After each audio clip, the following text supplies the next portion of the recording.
today. We're in your neighborhood and ready to help. Schedule your free gutter inspection today. Call 833-LEAF-FILTER or visit leaffilter.com. For plant-based healthy blood pressure support, there's one brand at Walmart that stands above the rest. It's Super Beets. Discover why more cardiologists recommend Super Beets for heart health support than any other beet brand at superbeets.com. Just because it's wet outside, you don't need to wear boots. Presenting Skechers waterproof sneakers with rugged 100% waterproof construction in a comfy, breathable, lightweight, easy-to-wear sneaker. Ditch the boots and experience comfy, capable Skechers waterproof sneakers. Do you have a life insurance policy you no longer need? Now you can sell your policy, even a term policy, for an immediate cash payment. Call Coventry Direct to learn more. We thought we had planned carefully for our retirement. But we quickly realized we needed a way to supplement our income. Our friends sold their policy to help pay their medical bills. And it got me thinking, maybe selling our policy could help with our retirement. I'm skeptical. So I did some research and called Coventry Direct. They explained life insurance is a valuable asset that can be sold. We learned we could sell all of our policy or keep part of it with no future payments. Who knew? We sold our policy. Now we can relax and enjoy our retirement as we had planned. If you have $100,000 or more of life insurance, you may qualify to sell your policy. Don't cancel or let your policy lapse without finding out what it's worth.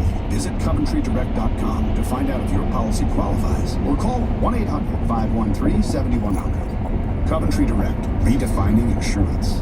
MSNBC Premium gives you early access and ad-free listening to Rachel Maddow's chart-topping series, MSNBC Original Podcasts, exclusive bonus content, and all of your favorite MSNBC shows now ad-free. Subscribe on Apple Podcasts. Each week, veteran lawyers Andrew Weissman and Mary McCord break down the latest developments inside the Trump administration's Department of Justice. The administration doesn't necessarily want to be questioned on any of its policy. Main Justice. New episodes drop every Tuesday. Tomorrow, President Trump is expected to speak directly with Russian President Vladimir Putin in an attempt to win his support for a 30-day ceasefire in Russia's war with Ukraine. Trump told reporters on Air Force One that they would discuss dividing up certain assets, including land and power plants. These talks come nearly 2 months after Trump re-entered the White House, which is notable considering that on the campaign trail, Trump vowed to end the war in Ukraine within 24 hours of taking office. Here's what he had to say about those comments this weekend. I'm not understating the complexity of all this, but as a candidate, you said you would have this war settled in 24 hours. Well, I was being a little bit sarcastic when I said that. What I really mean is I'd like to get it settled. A little bit sarcastic? Begs the question, what else was he being a little bit sarcastic about? New polling from NBC News shows that while 61% of voters back Ukraine and only 2% support Russia in this war, 49% think Trump is on Russia's side, proving that while the president may have a majority of the American people with him on things like DOGE or maybe even the economy, on this issue, he is almost completely and utterly alone. That's all for this hour. I'm Michael Steele. Inside with Jen Psaki starts now.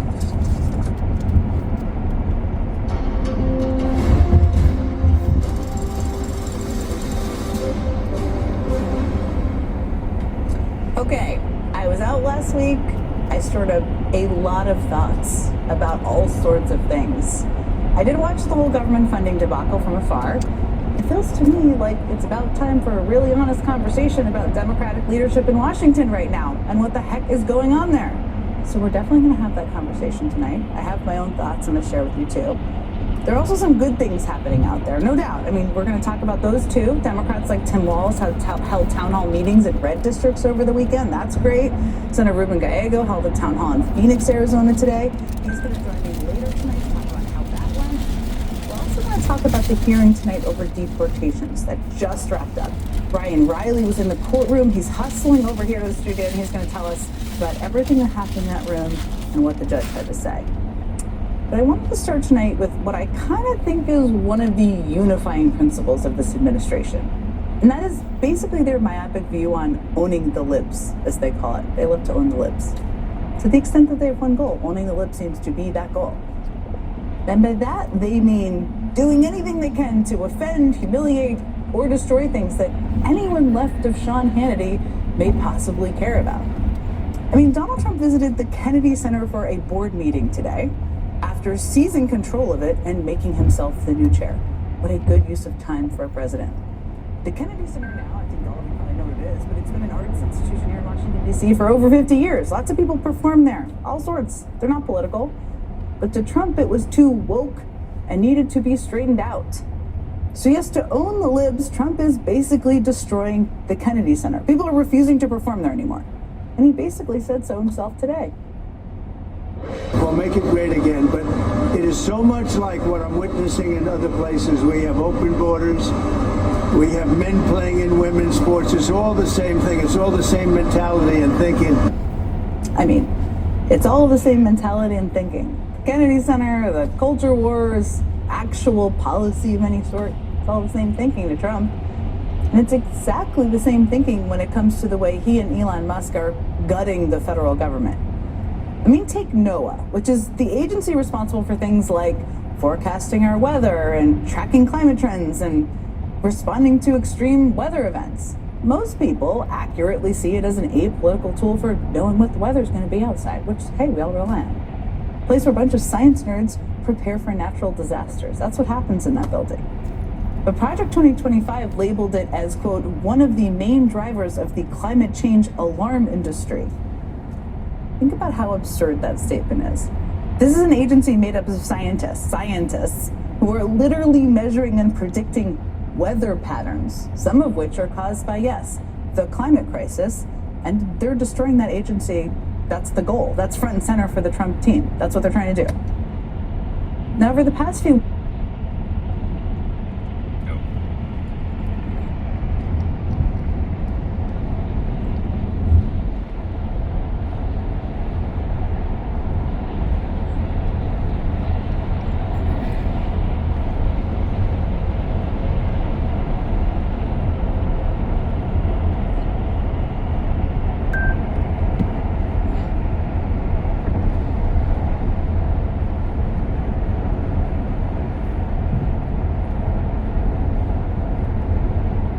with the judge ordering, hey, turn the plane around and land it, and the administration polling from NBC News shows that while 61% of voters back Ukraine and only 2% support Russia.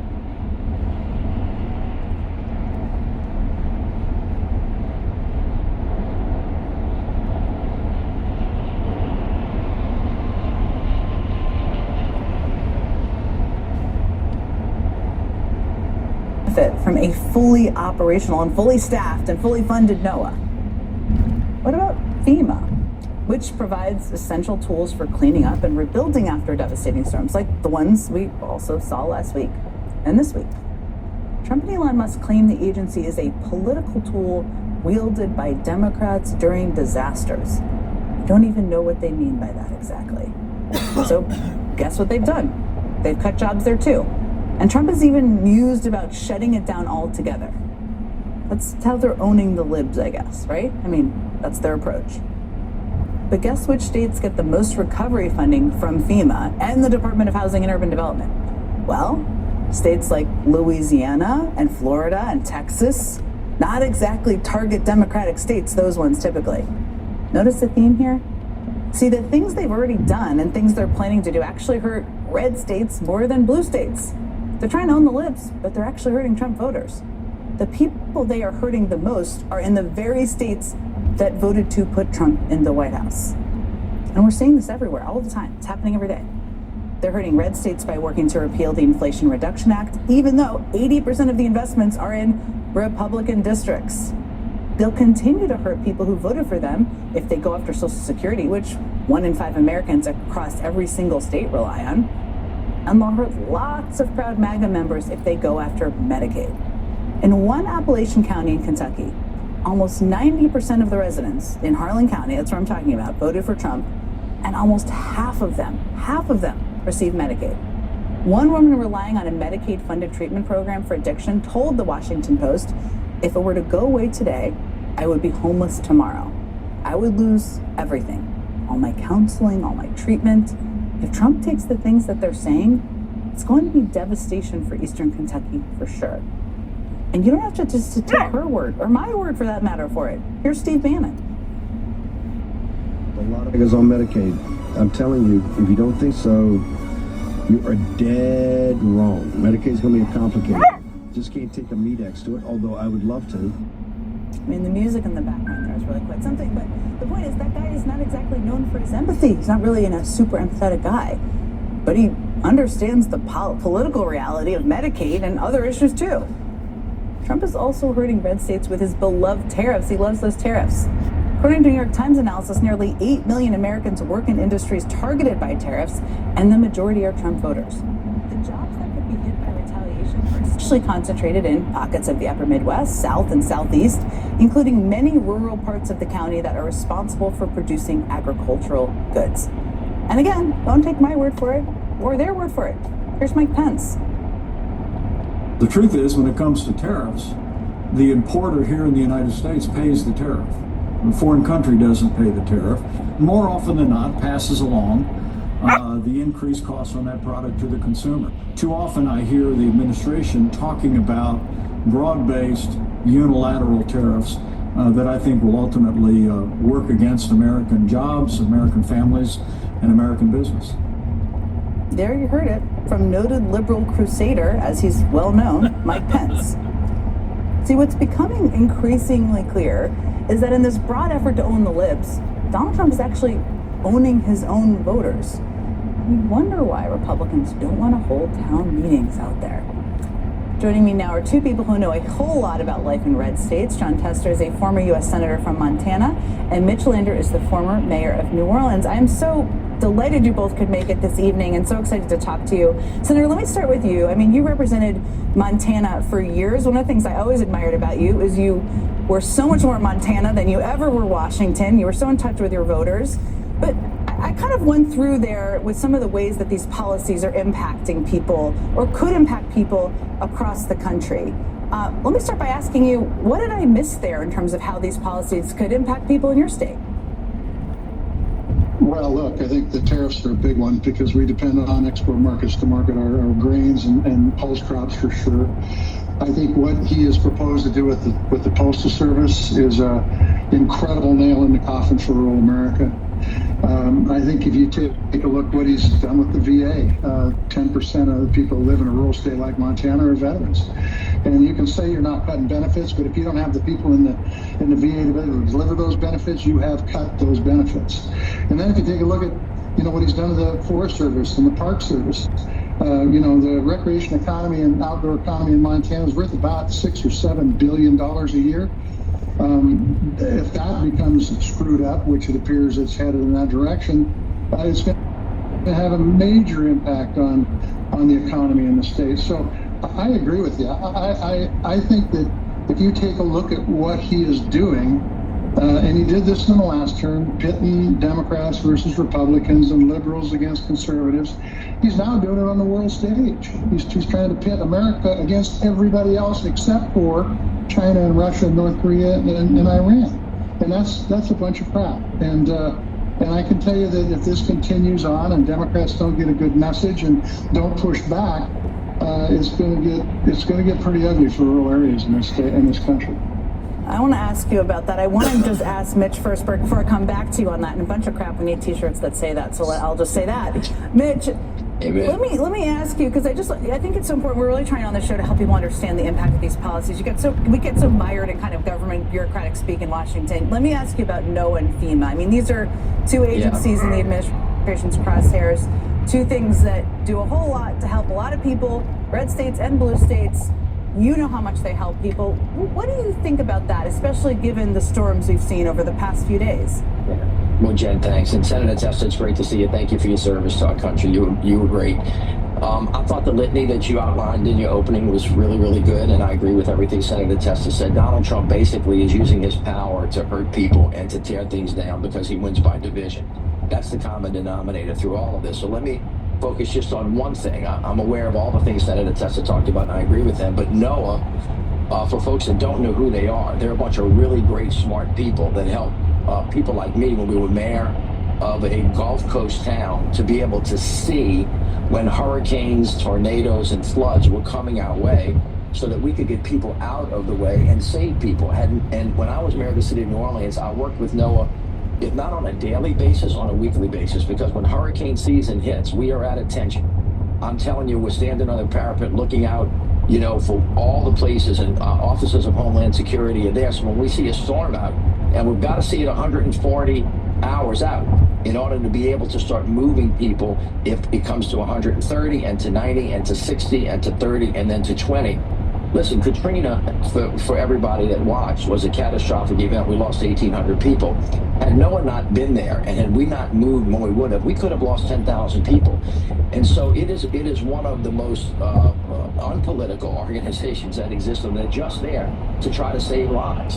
And to cut them at a time when it's necessary, it's going to affect wildfires, it's going to affect tornadoes, it's going to have an impact on flooding, it's going to have an impact on hurricanes. It just, to me, doesn't make any sense in the world. And all of these cuts don't seem to have any rhyme or reason about being Democrat or Republican or conservative or liberal. They're just really not smart. And they're going to hurt people in a very big way if the president continues along the path that he's on. So, Senator, let me come back to you and just pull a thread on something you said a moment ago, which is just about Democrats getting kind of the message in order. And Democrats are in the minority here in the Senate and the House. There are things you can share with us what you think they should do legislatively. You always have perspective from being at home sometimes. But what should the message sound like? When you talk to people in Montana all the time, you know what people want to hear. What should it sound like that maybe you're not hearing from people in Washington right now? So I get emails every day, still get emails every day from people who have been impacted by what's going on in these different agencies. Bring those working families to the table and make sure we Democrats are talking to them and talking about their stories. I think it's really, really important. You take a situation where a veteran can't get their health care and you say, well, I heard Secretary Collins the other day say, would you put them in the private sector? That doesn't work in places where you don't have a lot of hospitals and access to those hospitals in the private sector. So, there's a lot of things that Democrats can start doing moving forward, but all needs to be based around working families, middle America, so to speak, and talk about the issues that people are talking about on the ground. That's why, by the way, those town halls are so really, really important. Whether you're a Republican or a Democrat, you ought to be doing them because you get good information if you listen to your constituents. It's so true. Those town halls, I think watching them have been really inspiring. I think it feels like a good thing happening out there. Democrats showing up in red districts or their own districts. A lot of Republicans are not doing these town halls. Mitch, you know a lot about a lot of things, but you have a very good feel for politics and when things are sticking or not sticking. We're seeing some outrage at town halls.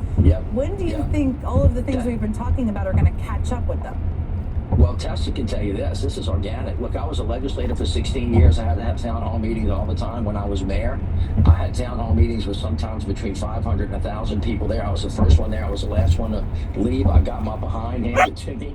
A lot of times, you got to stand there and take it from your constituents. And by the way, I'm happy to go do town halls. If the Republicans are too scared to show up to talk to their constituents, every Democrat in the country ought to be going to do it because John is right. The idea is to talk to middle America, to working class people, and to meet them where they live. What do they care about? They care about a roof over their head. They care about putting food on the table for their kids.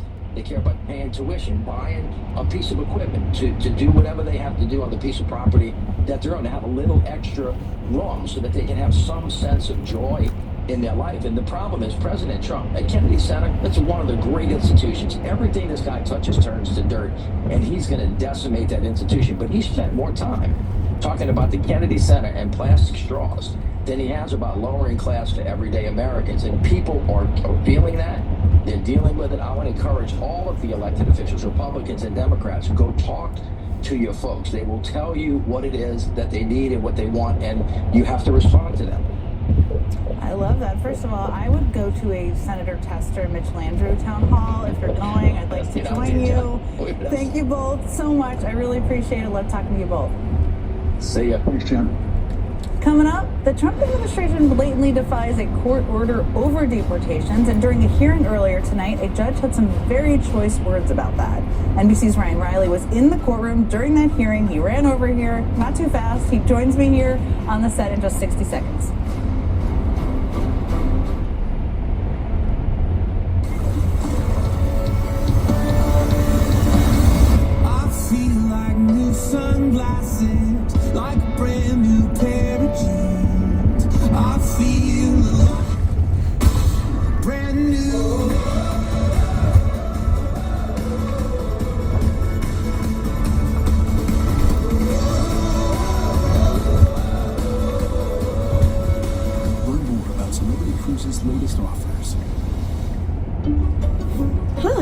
Noom has GLP-1 meds now? Yes, Noom combines medication with healthy habits so you can lose the weight and keep it off. Yeah, GLP-1s starting at $149. That's Noom smart. Noom, the smart way to lose weight. There are some things that work better together, like your workplace benefits and retirement savings. Voya provides tools that help you make the right investment and benefit choices so you can reach today's financial goals and look forward to a more confident future. Voya, well planned, well invested, well protected. So over the weekend, and you probably paid attention to this, but for only the fourth time in U.S. history, Donald Trump invoked the Wartime Alien Enemies Act of 1798. The Trump administration is trying to use this 18th century law in order to accelerate its mass deportation project. Now, the Trump administration's claim is that a notorious Venezuelan gang is perpetrating an invasion against the United States. And they say that Venezuelan migrants in the U.S. who are members of that gang, or more alarmingly, people who are even suspected by their account of being members of that gang, can be immediately apprehended and deported without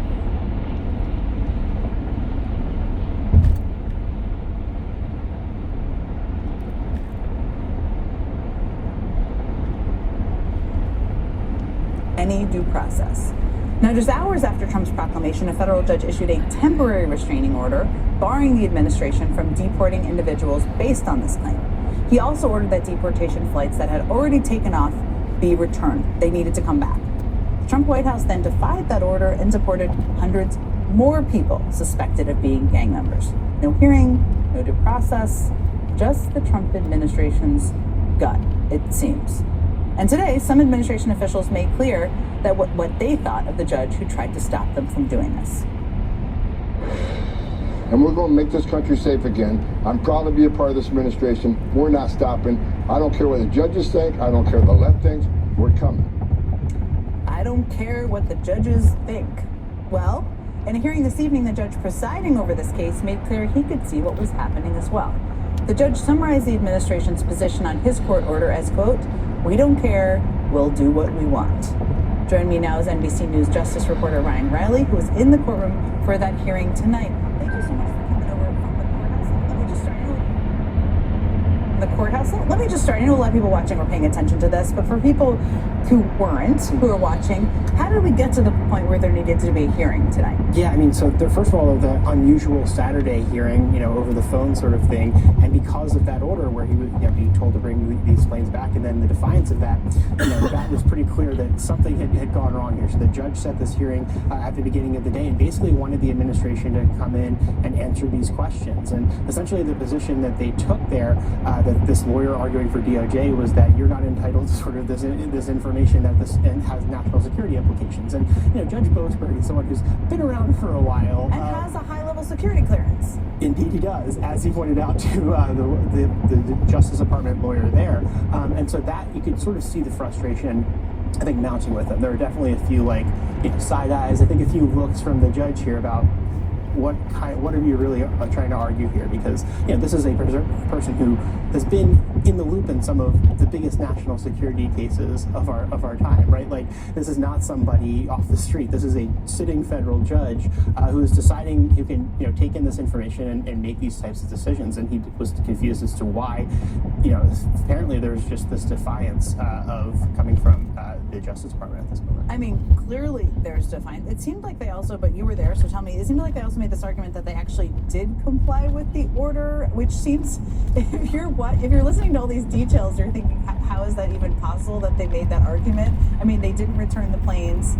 They detained more people after that. How did they make the argument? And how did the judge respond?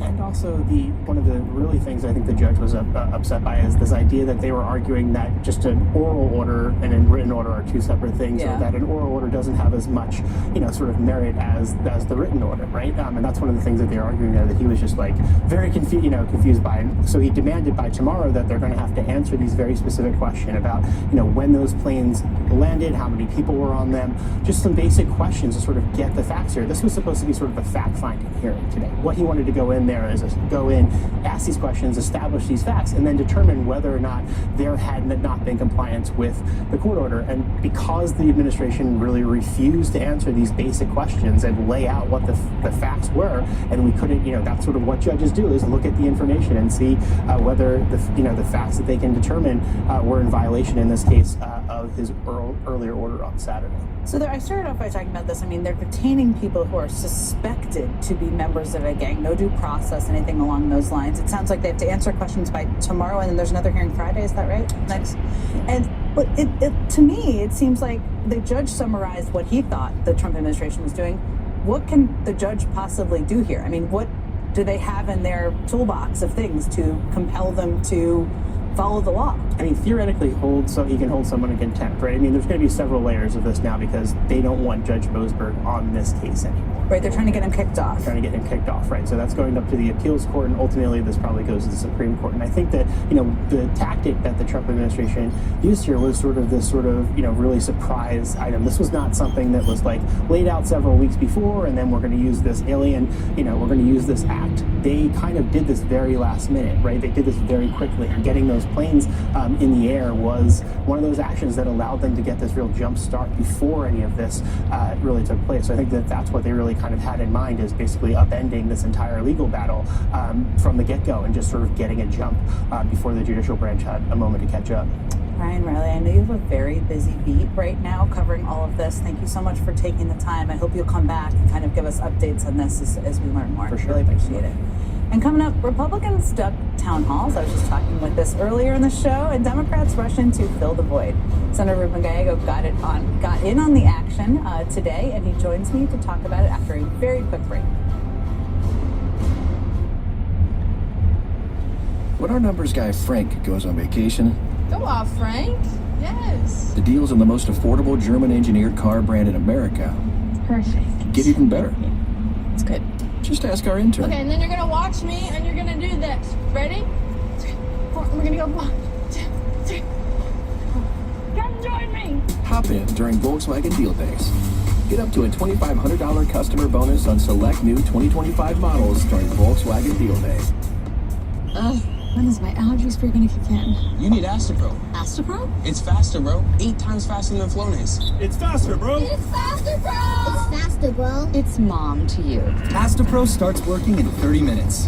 Astapro and go. I used to struggle with dandruff and scalp issues, but then I started using Head & Shoulders every wash because the active ingredient in Head & Shoulders fights off the microbes that cause dandruff. Microbes are on everyone's scalp and can cause irritation, but when you use Head & Shoulders every wash, keeps these rascals at bay.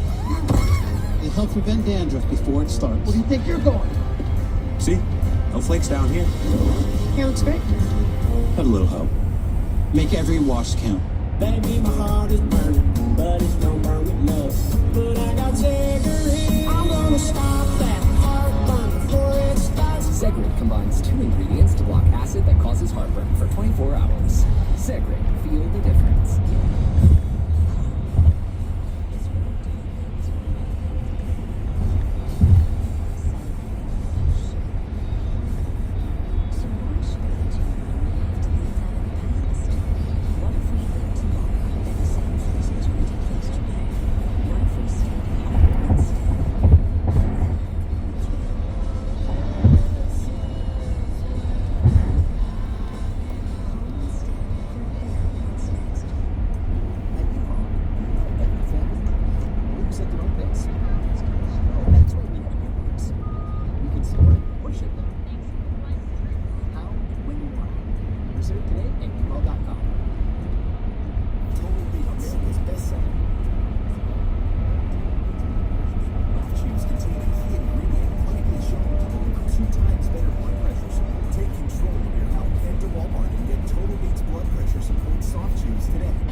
Botox effects may spread hours to weeks after injection, causing serious symptoms. Alert your doctor right away as trouble swallowing, speaking, breathing, eye problems, or muscle weakness can be signs of a life-threatening condition. Those with these conditions before injection are at highest risk. Side effects may include allergic reactions like rash, breathing problems, dizziness, neck and injection site pain, and headache. Don't receive Botox if there's a skin infection. Tell your doctor your medical history, muscle or nerve conditions like ALS, myasthenia gravis, or Lambert-Eaton syndrome, and medicines like botulinum toxin, which may increase the risk of serious side effects. Chronic migraine may still keep you from being well. Ask your doctor about Botox today. Learn how Advil can help you save. You got a subscription to stream movies and music, maybe even one for food. What about when it's water stream? Repairs are expensive. Good contractors are hard to find. Plan from HomeServe is like a subscription for peace of mind. One small monthly fee, when a company system breaks, you'll send a qualified contractor. Pay for the repair. Why worry? Get HomeServe and ship. Plans from HomeServe start at just $4.99 a month.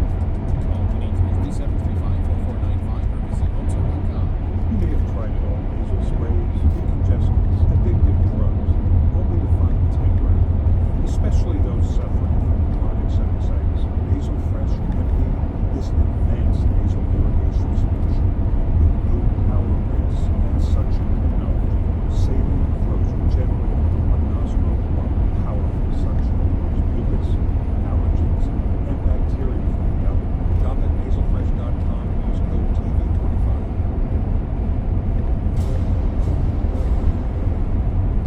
Okay, so there are lots of different ways to tell Republicans and Democrats apart right now. But lately, one of the clearest ways is their attitude toward the people they represent. The headlines from local papers in Republican districts show their members ducking town halls left and right. And last night, Congresswoman Virginia Foxx of North Carolina made a sense about how she feels about I don't do town halls because I think it's just an opportunity for people to yell at their member of Congress. Well, Congresswoman, let me let you in on a little secret. The policies and the people you support may actually be the reason they are yelling. Maybe you can control that. You can control what you do, what your constituents think about what you do. The Democrats seem to get why, and they're actually trying to listen to voters, even in Republican districts. Congressman Mark Pocan of Wisconsin and Ro Khanna of California are hosting town halls in or close to the nearby districts with Republican members. The Florida Democratic Party has begun hosting their own town halls in districts held by Republicans.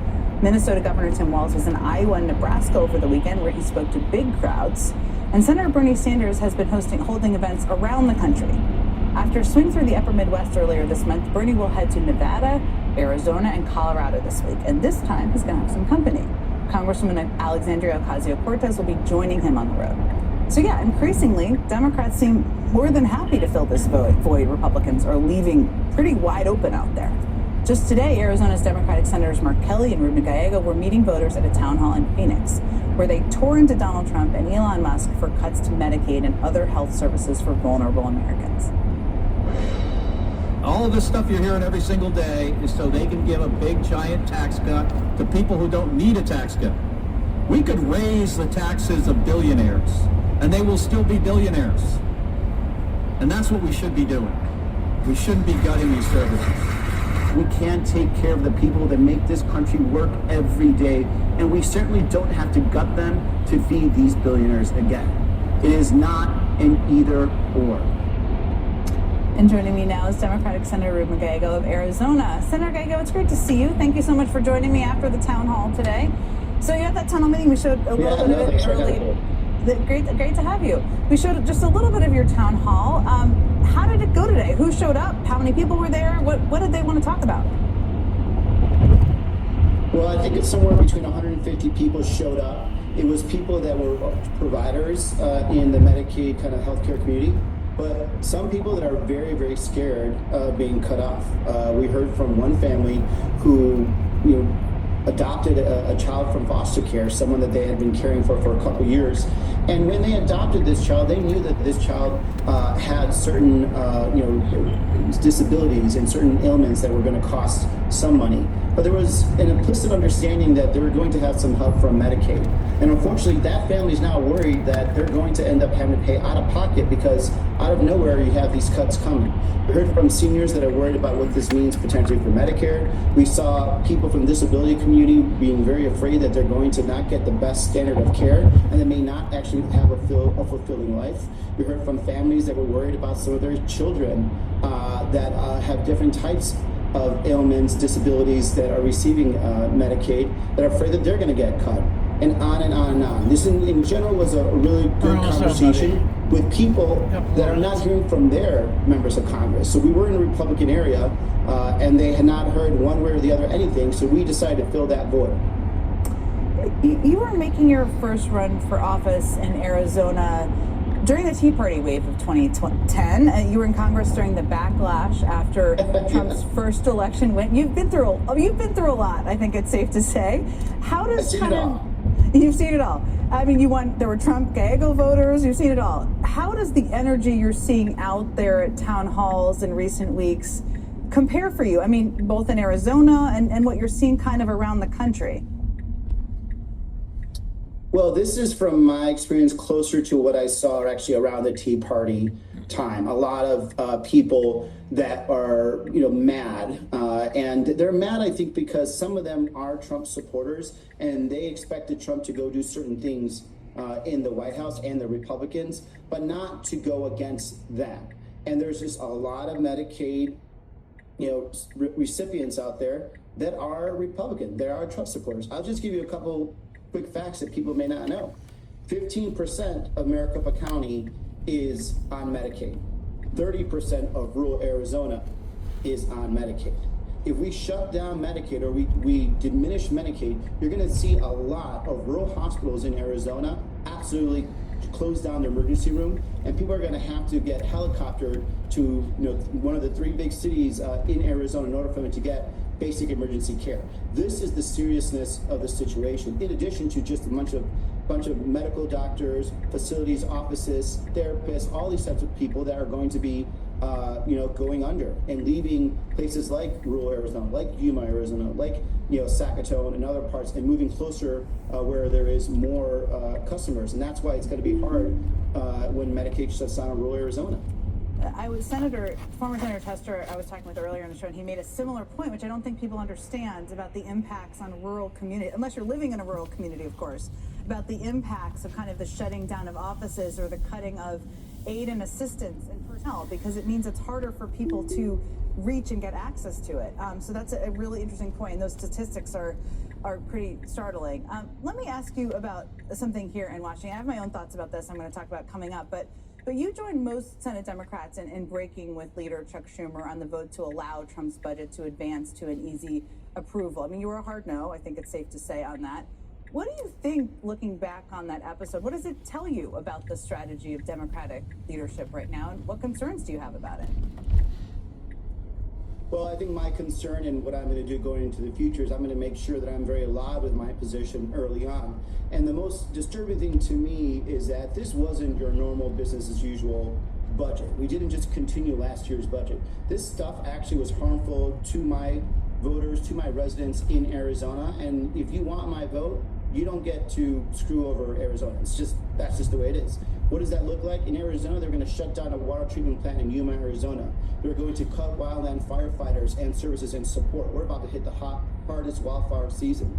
Homeless services, homeless transition services are about to get cut. We have a growing homeless population here. This budget was not something that I could vote for against the people of Arizona.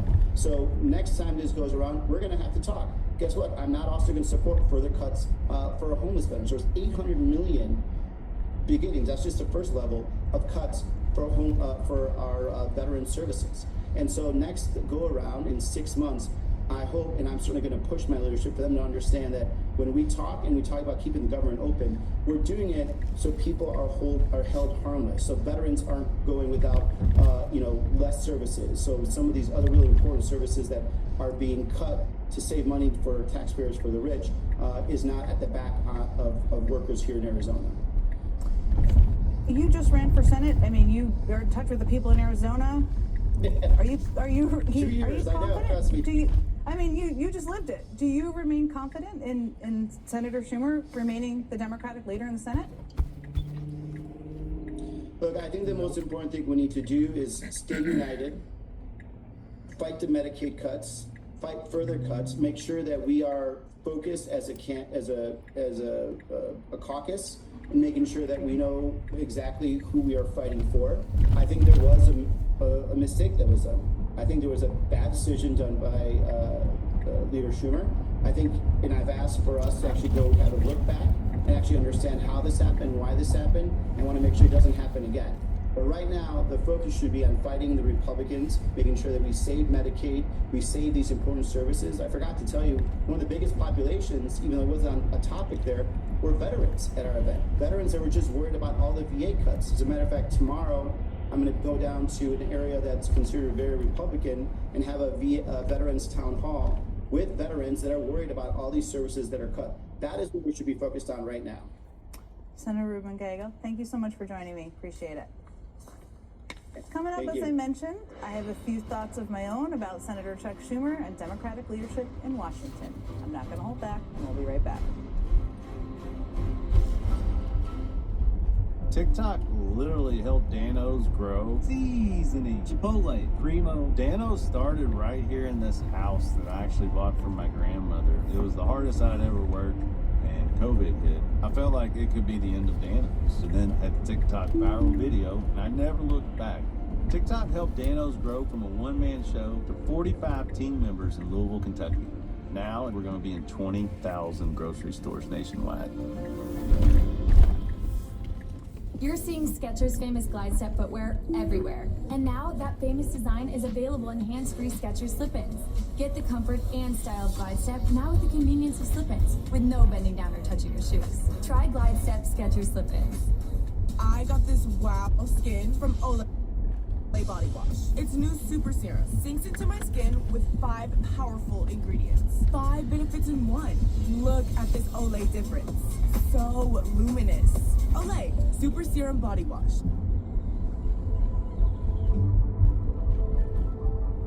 You make good choices.